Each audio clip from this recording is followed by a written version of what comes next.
ನಮಸ್ಕಾರ. ಬನ್ನಿ, ಇವತ್ತು ಅಧಿಕಾರದ ಅಪಾಯಕಾರಿ ಸ್ವರೂಪವನ್ನ ಬಿಚ್ಚಿಡುವ ಒಂದು ಪ್ರಾಚೀನ ಕಥೆಯನ್ನ ನೋಡೋಣ. ಅದೇ ಭಸ್ಮಾಸುರನ ಕಥೆ. ಈ ಕಥೆಯಲ್ಲಿ ಸಿಕ್ಕಿದ ಒಂದು ವರವೇ ಹೇಗೆ ವಿನಾಶಕಾರಿ ಶಾಪವಾಗಿ ಬದಲಾಗಬಹುದು ಅನ್ನೋದನ್ನ ನೋಡೋಣ. ನೋಡಿ, ಈ ಕಥೆಯ ತಿರುಳೇ ಒಂದು ವಿಚಿತ್ರವಾದ ಪ್ರಶ್ನೆ. ಒಂದು ವರ ಅದನ್ನ ಪಡೆದವರನ್ನೇ ನಾಶ ಮಾಡೋಕೆ ಸಾಧ್ಯನಾ? ಇದು ಸುಮ್ಮನೆ ಕೇಳೋ ಪ್ರಶ್ನೆ ಅಲ್ಲ. ಇದು ಈ ಕಥೆಯ ದುರಂತ ಅಂತ್ಯವೂ ಹೌದು. ಈ ವರವು ಹೇಗೆ ಶಾಪವಾಗಿ ಪರಿಣಮಿಸಿತು ಅಂತ ಈಗ ನೋಡೋಣ. ಸರಿ, ಹಾಗಾದ್ರೆ ಈ ಕತೆ ಶುರುವಾಗೋದು ಎಲ್ಲಿಂದ? ನಮ್ಮ ಮುಖ್ಯ ಪಾತ್ರಧಾರಿ ಭಸ್ಮಾಸುರ. ಅಪಾರವಾದ ಶಕ್ತಿ ಬೇಕು ಅಂತ ಹಂಬಲಿಸ್ತಿದ್ದ ಒಬ್ಬ ಅಸುರ. ಅವನ ಈ ಹಂಬಲ ಅವನನ್ನ ಶಿವನನ್ನ ಕುರಿತು ಘೋರವಾದ ತಪಸ್ಸು ಮಾಡೋಕೆ ಪ್ರೇರೇಪಿಸಿತು.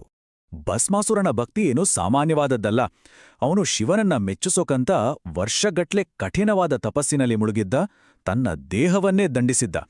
ಅವನ ಈ ಅಚಲವಾದ ಭಕ್ತಿಗೆ ಮೆಚ್ಚಿದ ಶಿವ ಅವನ ಮುಂದೆ ಪ್ರತ್ಯಕ್ಷನಾದ. ಆದ್ರೆ ಭಸ್ಮಾಸುರ ಕೇಳಿದ ವರ ಇದೆಯಲ್ಲ, ಅಲ್ಲೇ ಅವನ ದುಷ್ಟತನ ಗೊತ್ತಾಗುತ್ತೆ. ಅವನು ಕೇಳಿದ್ದು ವಿನಾಶದ ಶಕ್ತಿಯನ್ನ. ನಾನು ಯಾರ ತಲೆ ಮೇಲೆ ನನ್ನ ಕೈ ಇಡ್ತೇನೋ ಅವರು ತಕ್ಷಣವೇ ಭಸ್ಮವಾಗಬೇಕು. ಇದು ಬರೀ ಶಕ್ತಿಯಲ್ಲ, ಇದು ಸಂಪೂರ್ಣ ವಿನಾಶದ ಒಂದು ಆಯುಧ. ಶಿವ ನಿಮ್ಗೊತ್ತಲ್ಲ, ಭಕ್ತರಿಗೆ ಬೇಗ ಒಲಿಯೋನು. ಹಾಗಾಗಿ ಆ ವರದ ಪರಿಣಾಮಗಳ ಬಗ್ಗೆ ಒಂದು ಕ್ಷಣ ಕೂಡ ಯೋಚನೆ ಮಾಡದೆ ತಥಾಸ್ತು ಅಂತ ವರವನ್ನ ಕೊಟ್ಬಿಟ್ಟ. ಅವನ ಈ ಔದಾರ್ಯವೇ ತಿಳಿಯದೆ ಇಡೀ ಜಗತ್ತಿಗೆ ಒಂದು ದೊಡ್ಡ ಅಪಾಯವನ್ನ ತಂದುಟ್ಟು. ಇಲ್ಲಿಂದ ಕಥೆ ಒಂದು ಕರಾಳ ತಿರುವು ತಗೊಳ್ಳುತ್ತೆ.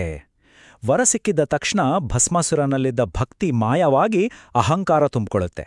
ಅಧಿಕಾರ ಸಿಕ್ಕಾಗ ವಿವೇಕ ಹೇಗೆ ನಾಶವಾಗತ್ತೆ ಅಂತ ನೋಡಿ. ವರ ಸಿಕ್ಕಿದ ಒಂದೇ ಕ್ಷಣದಲ್ಲಿ ಭಕ್ತಿ ಅನ್ನೋದು ಅಹಂಕಾರಕ್ಕೆ ದಾರಿ ಮಾಡಿಕೊಳ್ತು. ತನ್ನ ಹೊಸ ಶಕ್ತಿಯನ್ನ ಟೆಸ್ಟ್ ಮಾಡೋಕೆ ಭಸ್ಮಾಸುರ ಬೇರೆ ಯಾರನೂ ಅಲ್ಲ, ತನಗೆ ವರ ಕೊಟ್ಟ ಶಿವನನ್ನೇ ಟಾರ್ಗೆಟ್ ಮಾಡ್ದ. ಲೋಕರಕ್ಷಕನಾದ ಶಿವನೇ ತನ್ನ ಪ್ರಾಣ ಉಳಿಸ್ಕೊಳ್ಳೋಕೆ ಓಡಬೇಕಾದ ಪರಿಸ್ಥಿತಿ ಬಂತು. ಪರಿಸ್ಥಿತಿ ಕೈಮೀರಿ ಹೋಗಿತ್ತು.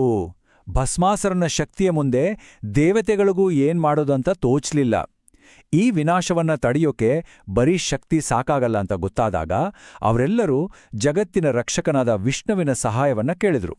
ಇಲ್ಲೇ ನೋಡಿ, ಕಥೆಗೆ ಒಂದು ಸಖತ್ ಟ್ವಿಸ್ಟ್ ಸಿಗೋದು. ಭೌತಿಕ ಶಕ್ತಿಯನ್ನ ಬುದ್ಧಿವಂತಿಕೆಯಿಂದ ಎದುರಿಸೋಕೆ ಒಬ್ಬ ಹೊಸ ಸಂಮೋಹಕ ಪಾತ್ರದ ಎಂಟ್ರಿ ಆಗತ್ತೆ. ಆ ಪಾತ್ರ ಬೇರೆ ಯಾರೂ ಅಲ್ಲ, ಮೋಹಿನಿ. ಅಂದ್ರೆ ವಿಷ್ಣು ತಳೆದಂತಹ ಒಂದು ಸುಂದರವಾದ ಸ್ತ್ರೀರೂಪ. ಅವಳ ಸೌಂದರ್ಯವೇ ಅಸುರರನ್ನ ಮೋಸಗೊಳಿಸೋ ಅಸ್ತ್ರವಾಗಿತ್ತು. ಈ ಅಪಾಯಕಾರಿ ಮಿಷನ್ಗೋಸ್ಕರ ವಿಷ್ಣು ಈ ವಿಶೇಷ ಅವತಾರವನ್ನ ಎತ್ತಿದ್ದ. ಮೋಹಿನಿಯನ್ನ ನೋಡಿದ ತಕ್ಷಣ ಭಸ್ಮಾಸುರನ ತಲೆಯೇ ಕೆಟ್ಹೋಯ್ತು. ಶಿವನನ್ನ ನಾಶ ಮಾಡೋ ಗುರಿಯಲ್ಲೋ ಮಾಯವಾಗಿ ಮೋಹಿನಿಯನ್ನ ಹೇಗಾದರೂ ಮಾಡಿ ಪಡಿಬೇಕು ಅನ್ನೋ ಆಸೆ ಹುಟ್ಕೊಳ್ತು. ಅವನ ಅಹಂಕಾರ ಇವಾಗ ಕಾಮಕ್ಕೆ ದಾರಿ ಮಾಡಿಕೊಡ್ತು. ಆಗ ಮೋಹಿನಿ ಒಂದು ಚಾಲಾಕತನದ ಷರತ್ತನ್ನ ಮುಂದಿಡ್ತಾಲೆ, ನನ್ನ ಜೊತೆ ಡ್ಯಾನ್ಸ್ನಲ್ಲಿ ಸ್ಪರ್ಧಿಸಿ ಗೆದ್ರೆ ನಾನು ನಿನ್ನನ್ನ ಮದುವೆ ಆಗ್ತೇನೆ. ಇದು ಭಸ್ಮಾಸುರನ ಅಹಂಕಾರಕ್ಕೆ ಹಾಕಿದ ಸವಾಲಾಗಿತ್ತು, ಜೊತೆಗೆ ಅವನ ವಿನಾಶಕ್ಕೆ ಹೆಣೆದ ಒಂದು ಬಲೆನೂ ಆಗಿತ್ತು. ಅವನಿಗೆ ಅಹಂಕಾರ ಜೊತೆಗೆ ಮೋಹಿನಿಯ ಮೇಲಿನ ವ್ಯಾಮೋಹ ಎರಡೂ ಸೇರಿ ಕಣ್ಣು ಮುಚ್ಚೋಗಿತ್ತು. ಹಾಗಾಗಿ ಈ ಸವಾಲನ್ನ ಯಾವುದೇ ಯೋಚನೆ ಮಾಡದೆ ಒಪ್ಕೊಂಡ. ಅದೇ ಅವನ ಪತನದ ಆರಂಭವಾಗಿತ್ತು. ಆ ಫೈನಲ್ ಡ್ಯಾನ್ಸ್ ಶುರುವಾಯಿತು. ಮೋಹಿನಿ ಮಾಡಿದ ಪ್ರತಿಯೊಂದು ಕಷ್ಟಕರವಾದ ಹೆಜ್ಜೆಯನ್ನ ಭಸ್ಮಾಸುರ ಅಷ್ಟೇ ಪರ್ಫೆಕ್ಟಾಗಿ ಕಾಪಿ ಮಾಡ್ತಾನೆ. ಡ್ಯಾನ್ಸ್ ತನ್ನ ಕ್ಲೈಮ್ಯಾಕ್ಸ್ಗೆ ತಲುಪಿದಾಗ ಮೋಹಿನಿ ಒಂದು ನಿರ್ಣಾಯಕ ಪೋಸ್ ಕೊಡ್ತಾಳೆ. ತನ್ನ ಕೈಯನ್ನ ತನ್ನದೇ ತಲೆ ಮೇಲೆ ಇಟ್ಕೊಳ್ತಾಳೆ. ಅವಳನ್ನ ಅನುಕರಿಸೋ ಭರದಲ್ಲಿ ಸಂಪೂರ್ಣವಾಗಿ ಮೈ ಮರೆತಿದ್ದ ಭಸ್ಮಾಸುರ ಒಂದು ಕ್ಷಣವೂ ಯೋಚಿಸದೆ ಅದೇ ಪೋಸ್ ಕೊಟ್ಟ. ಕೇವಲ ಒಂದೇ ಒಂದು ಕ್ಷಣ ಯೋಚನೆ ಮಾಡದೆ ಮಾಡಿದ ಒಂದು ತಪ್ಪು ಅದೇ ಅವನ ಅಂತ್ಯವನ್ನ ನಿರ್ಧರಿಸಿತು. ಭಸ್ಮಾಸುರ ತನ್ನ ವಿನಾಶಕಾರಿ ಕೈಯನ್ನ ತನ್ನದೇ ತಲೆ ಮೇಲೆ ಇಟ್ಕೊಂಡ. ಅಷ್ಟೇ, ಅವನು ಕೇಳಿ ಪಡೆದ ವರವೇ ಅವನಿಗೆ ಮುಳುವಾಯಿತು. ಭಸ್ಮಾಸುರ ತನ್ನದೇ ಶಕ್ತಿಯಿಂದ ಸುಟ್ಟು ಬೂದಿಯ ರಾಶಿಯಾಗಿ ಬಿದ್ದ. ಅವನ ಶಕ್ತಿಯೇ ಅವನ ವಿನಾಶಕ್ಕೆ ಕಾರಣವಾಯಿತು. ಸರಿ, ಇಷ್ಟೆಲ್ಲ ಆಯಿತು. ಅಧಿಕಾರ ಮತ್ತು ಪತನದ ಈ ಅದ್ಭುತ ಕಥೆಯಿಂದ ನಾವು ಕಲಿಬೇಕಾದ ನೀತಿ ಏನು? ಈ ಕಥೆಯ ನೀತಿ ತುಂಬಾನೇ ಸರಳ ಮತ್ತು ಸ್ಪಷ್ಟ.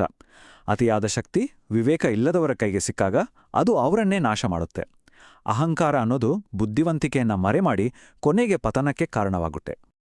ಕೊನೆಯದಾಗಿ ಈ ಕಥೆ ನಮ್ಮ ಮುಂದೆ ಒಂದು ದೊಡ್ಡ ಪ್ರಶ್ನೆಯನ್ನ ಇಡುತ್ತೆ. ಯಾವುದು ದೊಡ್ಡದು? ವಿನಾಶಕಾರಿ ಅಧಿಕಾರನ ಅಥವಾ ಸೃಜನಾತ್ಮಕ ಬುದ್ಧಿವಂತಿಕೆಯನ? ಈ ಪ್ರಶ್ನೆಯೊಂದಿಗೆ ಇವತ್ತಿನ ಈ ವಿಶ್ಲೇಷಣೆಯನ್ನ ಮುಗಿಸೋಣ.